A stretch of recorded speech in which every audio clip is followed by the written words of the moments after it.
جب رات کے پردے سے پھر رات نکل آئے، اس وقت کدھر جائے جو اہل نظر ہوگا۔ اسپتال کے کمرے میں وہی دوائیوں کی بو پھیلی تھی۔ زمر بدستور اسی طرح لیٹی تھی، اس کی ویران نگاہیں چھت پر تھیں۔ ذہن میں جانے کیا چل رہا تھا۔ سعدی جب اندر آیا تو دیکھا زمر کا چہرہ پہلے سے بہت زیادہ مرجھایا ہوا اور رنگت ہلدی کی مانند لگ رہی تھی۔ اس کا ٹوٹا ہوا دل مزید ٹوٹ گیا۔ وہ قریب آیا، زمر کی آنکھوں میں کرب اترا اور سعدی گردن میں ابھر کر ڈوبتی گلتی سی نظر آئی۔ سعدی مزید قریب آیا، یہاں تک کہ اس کے کندھے کے ساتھ آ کھڑا ہوا۔ زمر اپنی نگاہیں پوری اٹھا کر اس کو دیکھتی رہی۔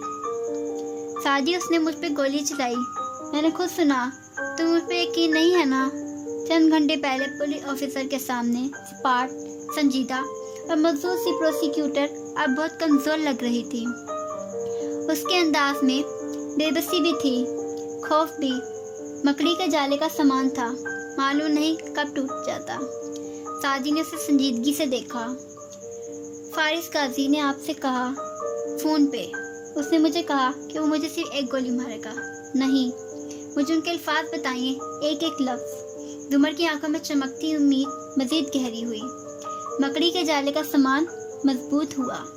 وہ پہلے سے زیادہ پر اعتماد ہو کر بولی۔ اس نے کہا میں صرف تمہیں ایک گولی ماروں گا زمر، دل میں، اور مگر فارس غازی نے آپ کو کبھی آپ کے نام سے نہیں پکارا، وہ ہمیشہ آپ کو میڈم کہتے تھے۔ وہ ایک دم بالکل رک کر تعجب سے اسے دیکھنے لگی۔ فارس غازی نے آپ کو کوئی کال نہیں کی تھی، آپ کو فارس نے گولی نہیں ماری تھی، ان کو سیٹ اپ کیا گیا ہے۔ کچھ تو ہے جو آپ چھپا رہی ہیں، پلیز سب کچھ بتائیے، ایک ایک بات۔ زمر بالکل متحیر اس کو دیکھے گئی، بنا پلک جھپکے، جیسے سانس تک رک گئی۔ سعدی، تم کہہ رہے ہو کہ میں جھوٹ بول رہی ہوں؟ میں کہہ رہا ہوں کہ آپ کچھ چھپا رہی ہیں، صرف اس بنیاد پہ کہ وہ مجھے میرے نام سے نہیں پکارتا تھا۔ اس نے گولی بھی تو مجھ پہ پہلی دفعہ ہی چلائی تھی۔ بہت ساری چیزیں پہلی بار ہی ہوتی ہیں۔ وہ جھوٹ نہیں بول رہا ہے، انہوں نے آپ کو کوئی کال نہیں کی۔ آپ بتائیے، کچھ تو ہے جو آپ چھپا رہی ہیں۔ آپ وارث ماموں کے ٹارگٹ کیس کی فائلز نکلوا رہی تھی، کیا آپ کسی کو کور کر رہی ہیں؟ کیا کوئی آپ کو یہ سب کہنے پہ مجبور کر رہا ہے؟ یہ خدشہ ہاشم نے راستے میں ظاہر کیا تھا، یوں ہی سرسری سا، مگر سعدی کے ذہن میں اس نے جڑ پکڑ لی۔ زمر کے دل پہ کسی نے پیر رکھ دیا تھا۔ اس کی آنکھوں میں گلابی سے نمی اتری، لب بھیج گئے۔ تم یہ کہہ رہے ہو کہ میں جھوٹ بول رہی ہوں؟ زمر، آپ مجھے سب کچھ سچ سچ کیوں نہیں بتاتی؟ اس کی آواز بلند ہونے لگی تھی۔ تمہیں معلوم ہے سعدی، وہ کیا تکلیف ہے جو میں نے پچھلے کچھ دنوں میں سہی ہے؟ میرے گردے ضائع ہو گئے ہیں، میرا باپ مفلوج ہو گیا، میری زندگی کی ساری امید ٹوٹ گئی ہے، میں کبھی نارمل نہیں ہو سکوں گی۔ ایسے وقت میں بھی تمہیں لگ رہا ہے کہ میں جھوٹ بول رہی ہوں؟ تمہیں فارس زیادہ قابل اعتبار لگ رہا ہے، کیا تم مجھے نہیں جانتے؟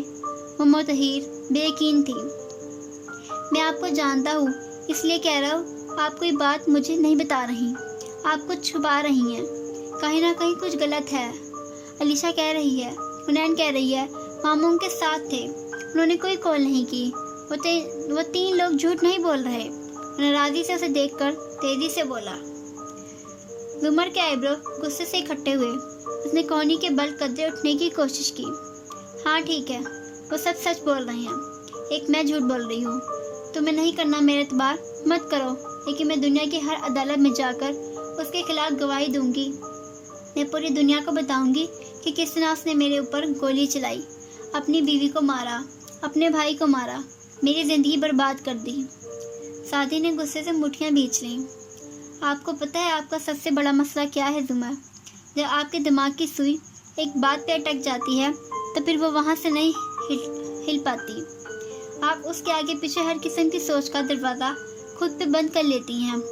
ہو سکتا ہے بالکل سچ کہہ رہی ہوں، ہو سکتا ہے تمہیں میرے سچ بولنے میں شک ہے۔ وہ بے یقین سے گرائی۔ لیکن زمر، میں صرف اتنا کہہ رہا ہوں کہ کوئی تیسری چیز بھی ہو سکتی ہے۔ آپ کیوں ٹھنڈے دل سے اس بات پہ نہیں سوچتی؟ ایک دفعہ فارس غازی کو بے گناہ تصور کر کے سوچیں۔ ہو سکتا ہے کسی نے انہیں پھنسایا ہو، یہ سب ایک سیٹ اپ ہو اور کچھ بھی نہ ہو۔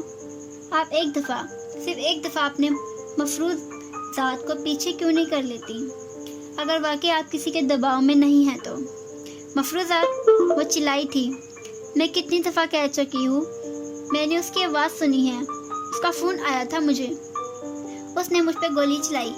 میں فارس کی آواز پہچانتی ہوں، میں جانتی ہوں فارس ہی تھا۔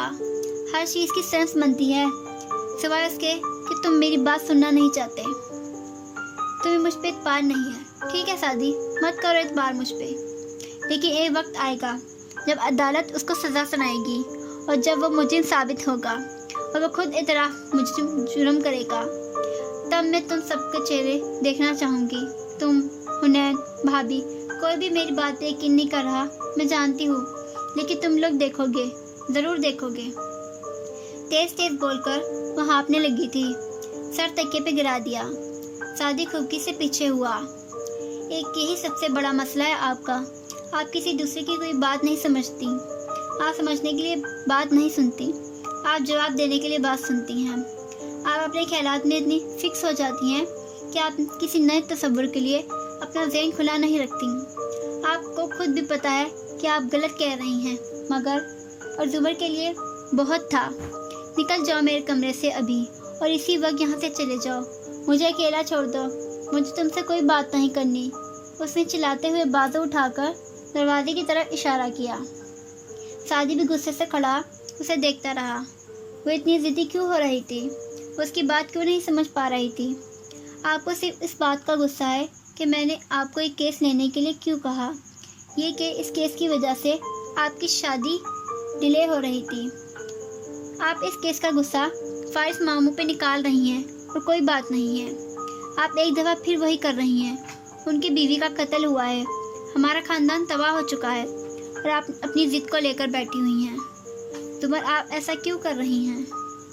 نکل جاؤ میرے کمرے سے، اور دوبارہ مت آنا، میں تمہاری شکل بھی نہیں دیکھنا چاہتی اس وقت۔ جاؤ سعدی، وہ زور سے چلائی، پانی سے گاڑا۔ نکل جاؤ میرے کمرے سے، اور دوبارہ مت آنا، میں تمہاری شکل بھی نہیں دیکھنا چاہتی اس وقت۔ جاؤ سعدی، وہ زور سے چلائی۔ وہ فوراً تیزی سے مڑا، دروازہ کھولا اور باہر نکلا۔ حنین سامنے کھڑی تھی۔ نامکمل بند پٹ کی وجہ سے وہ سب سن چکی تھی۔ آخر وہ اتنی خود غرض کیسے ہو سکتی ہیں کہ انہیں کسی کا بھی خیال نہ ہو، نہ ماموں کا، نہ سارا خالہ کا۔ ان کو صرف اپنا غم یاد ہے۔ وہ شوقی سا کہتا ہوا آگے بڑھتا گیا۔ حنین سست قدموں سے چلتی اس کے قریب آئی۔ آپ کو پھپھو سے اس طرح بات نہیں کرنی چاہیے تھی۔ وہ معتجب سا اس کی طرف گھوما۔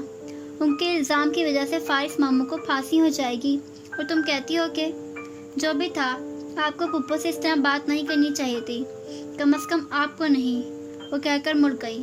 سعدی نے خفگی سے سر جھٹکا، منہ میں کچھ بڑبڑایا اور آگے بڑھ گیا۔ حنین چلتی ہوئی دروازے تک آئی، ذرا سی دراز سے اندر جھانکا۔ زمر اسی طرح لیٹی تھی، گردن سیدھی تھی، وہ اوپر دیکھ رہی تھی، اور وہ رو رہی تھی بری طرح۔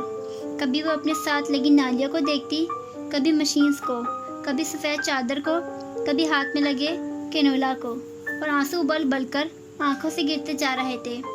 کہیں کوئی ہلکی سی سسکی بھی نکل جاتی تو وہ ہونٹوں پہ ہاتھ رکھ کر اسے دبا لیتی۔ اس کے لیے بہت شرمندگی کی بات تھی کہ کوئی اسے روتا دیکھ لے۔ وہ تو دادی کی ڈیتھ پہ بھی سب کے سامنے نہیں روئی تھی، اکیلی کمرہ بند کر کے روئی۔ حنین کی آنکھوں میں آنسو آ گئے۔ وہ کافی دیر وہیں کھڑی رہی۔ اس کو چھپ کر زمر کو دیکھنے کی عادت برسوں سے تھی، مگر روتے ہوئے پہلی بار